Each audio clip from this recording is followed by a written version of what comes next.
everyone. Welcome again to this new episode of my podcast, The Survivor. Surviving witches and warlocks, transcending traumatic experiences. So today, I would like to start with the healing process. Like, what happened when I started going through spiritual healing. So, I had a team made of spiritual healers, traditional spiritual healers, based on African knowledge.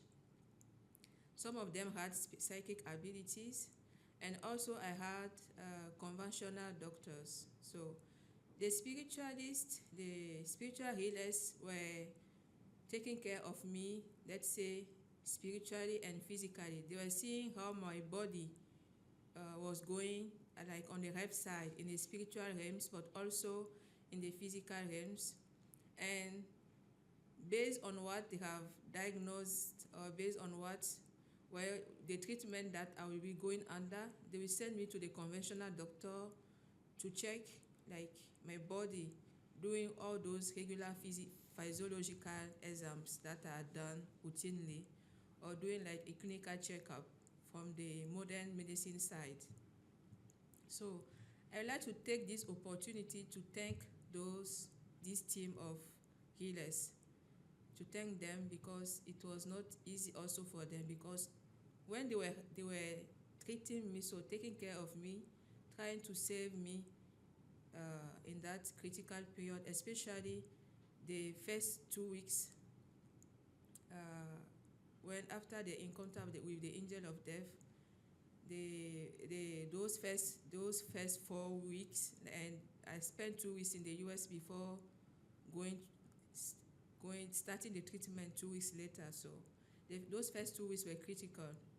So those spiritual healers, all the healing team were also attacked by people who were trying to unalive me, because they stepping in to help me, to deliver me from all those attacks. Was like they didn't want it, because all those people wanted me dead. So they were also attacked spiritually.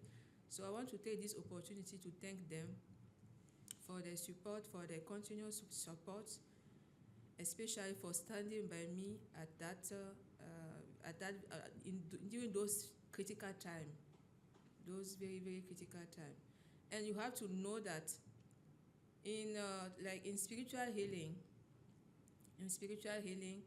the good, I can say the good, or the one who knows his job, the spiritual healers who do the good job.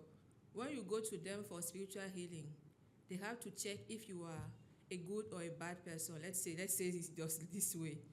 They themselves, they will tell you that right away. They will tell you, I'm helping you. They will say, I have the right to help you because you are a good person and people are trying to harm you.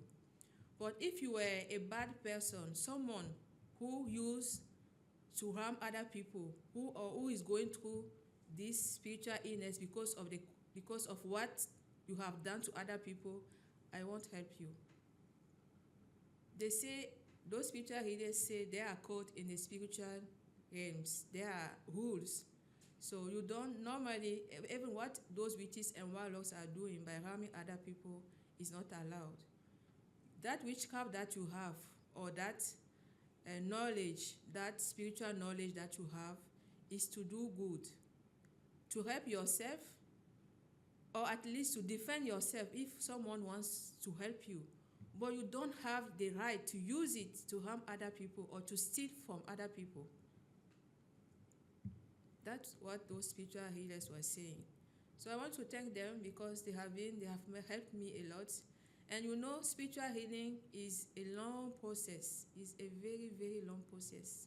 It's hardest, is long, and you have to take it with patience. For example, in my case, I was bewitched since I was in the belly of my mother.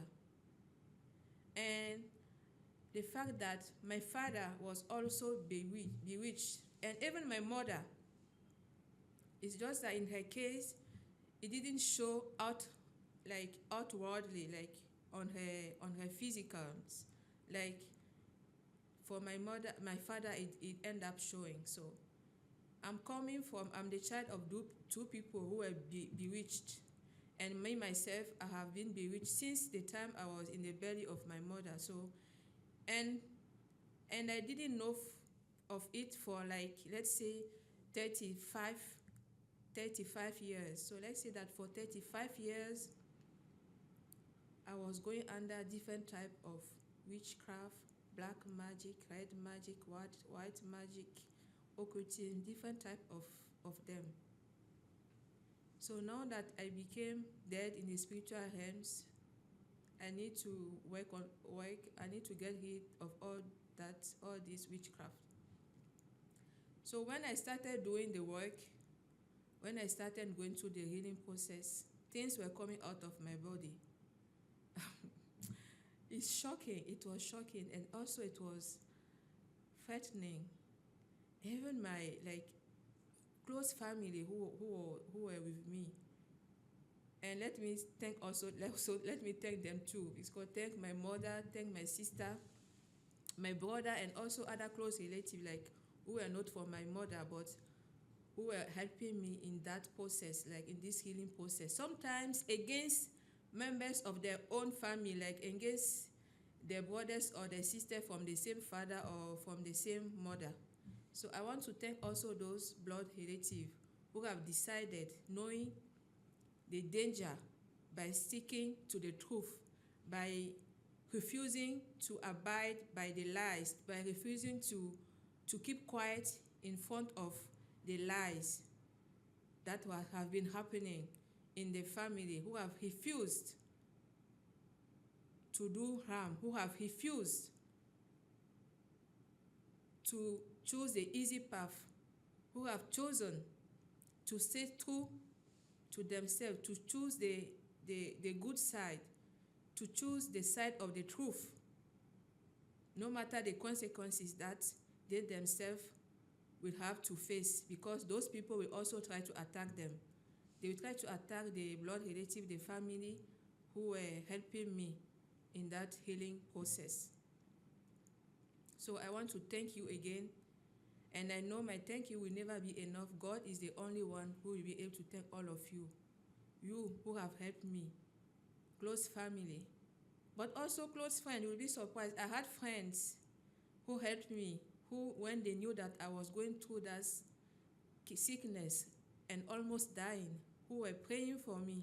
I want to thank you for what you have done, for that risk you have taken to pray for me during that critical phase of my life. I want to thank you, close family, you, blood relative, who stood by me. I want to thank you, all those healers, conventional doctor, who stood by me and decided to help me get rid of all that witchcraft. So when I was going through the healing process, things were coming out of my body. You will be shocked. It was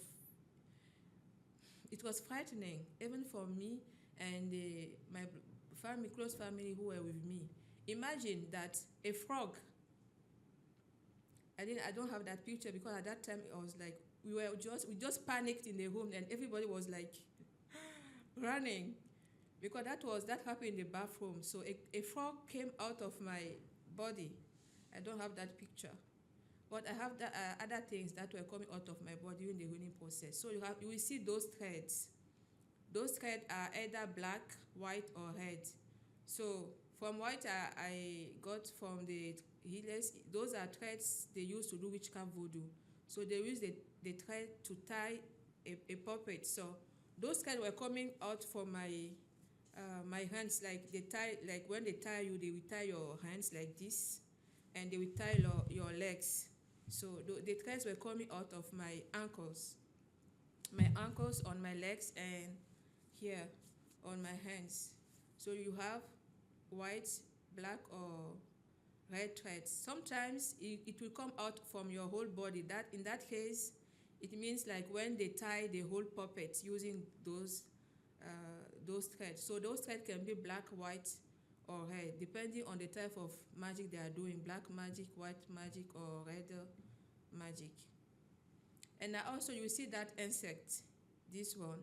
So that insect, the one which you see the video is moving. This one seemed to be like reddish, something like that. So those one also coming out of my body. Different type, you see reddish ones, gray ones, black one, and different dimensions, small one and big ones. And it's not only this insect, you also see other type of insect coming out, various type of. So, and in many of them, like some, when it started, it was just pouring, like it was like almost like I bathed myself with a bucket full of different type of insects. And the thing is, how does it happen? So when you are going through the spiritual healing, you will see that you feel like something is coming out of your body. You feel like maybe it's kind of a fresh wind, and then it comes out and it becomes that insect or that butterfly or that frog or whatever animals. And I also have this type of thread. You see the thread, it looks like a snake. Sometimes you see how it looks like, it's like a snake. So it depends on the only way they know better. I don't know, but is maybe snakes, they did magic with snake or all those type of things. And you also see coming off from your body, from certain part of your body, you will see type of when they fire a bullet at you, the bullet, sometimes when it's a traditional bullet, it explodes and you have small part of it, like it becomes like small black seeds, but it's not seed. You see that it's a bullet. So sometimes you will see that coming out from your private parts, and is when those are the spiritual bullet that were fired at you. So when I went into healing for the my health was very like balanced. I didn't have a very good health for almost 3 years. So when I entered the spiritual, the healing process, I was in a semi-coma for 2 weeks. And for 1 month, I wasn't able to move. And after 2 months, I started moving, but it was very difficult. And for almost 2 years, I wasn't able to walk very well. Like I can walk, but after a while, I need to stop. And I wasn't able to stand up for a very long time. I could stand up, but I have to sit, more than to be standing. Even till now, I'm still standing more than I'm still I'm still sitting more than standing up. And also the psychological effect of that is, for 1 year, I wasn't able to stay alone in a room. Like I can't stay alone in a room. Imagine, like when I was studying in Europe, I was living alone in my apartment. Like I lived for some years in my life, I was living alone. And here I am for like 1 year, I wasn't able to live alone, to stay alone in a room for a year. Can you imagine an adult of my age, already in their 30s, and I can't stay alone in a room by myself? Just to tell you the psychological impact of what happened had on my psychic and how had on my psychology. So I need to stop here. Let's stop here now. And let's see you in the next episode of this podcast. Thank you. See you next time.